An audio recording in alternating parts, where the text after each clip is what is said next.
Welcome, fellow cash hounds. Thanks for playing my Kekionga Adventure Lab. Before we get started, I wanted to explain the Kekionga map as it depicts the area as it looked several hundred years ago, way before photos.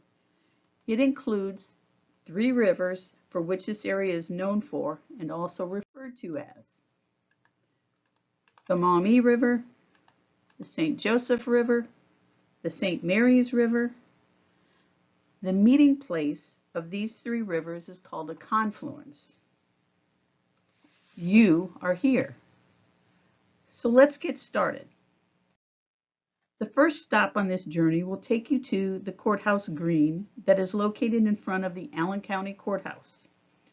When you arrive, walk to the middle of the courtyard and you will find a large plaque set in stone that has information about this place. Look towards your feet and you will see the City of Fort Wayne seal. This is where our adventure begins. Something about the seal caught my attention.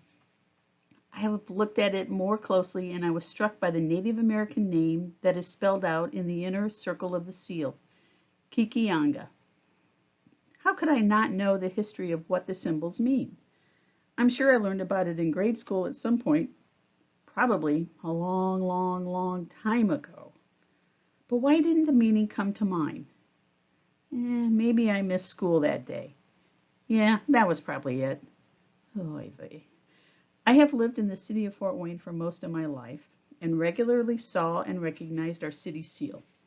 It's on the city's website, on the mayor's podium, the city's Facebook page, and I've seen it on hundreds of city vehicles cruising the streets, removing snow, cleaning the streets, and on the vehicles of Fort Wayne's finest police department. What kind of a geocacher would I be if I did not meet a law enforcement officer while caching? Seriously? Having lived in this area, I knew that it was rich with Native American heritage, and I have heard the name Kekionga thousands of times. But what exactly does it mean? This question kept gnawing at me. I mean, we have a middle school named Kekionga, a library, a housing addition that share the same name, Kekionga. Why, back in 1871, we had a professional baseball team called the Fort Wayne Kekiongas. Easy now, that was way before my time.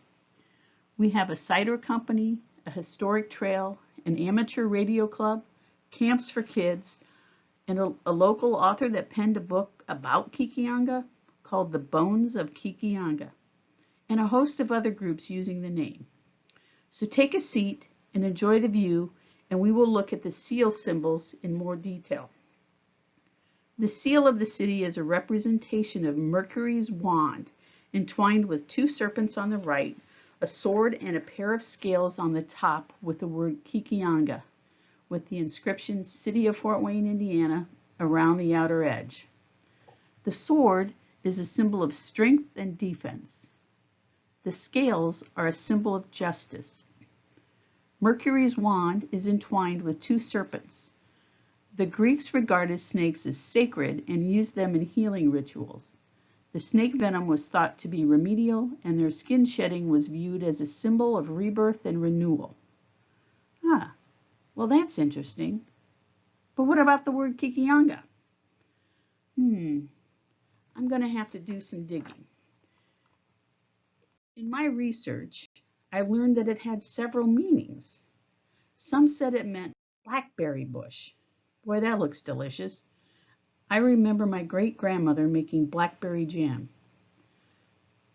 It was also known as Kiskakan or Pecans Village and was a capital of the largest Miami Indian settlement that was led by Chief Little Turtle. Chief Little Turtle. I've heard that many times before. According to tradition, Kekionga had the meaning of a sacred and ancient place to the Miami people. In the springtime, the scattered families from all the bands would leave their winter grounds and come to Kekionga. Here they would prepare their fields and ready themselves for war. Kekionga was looked at by Eastern Americans as a place of Indian resistance to the continuing expanding of the United States frontier. This village was a very feasible economic center because of the successful fur trade along the three rivers.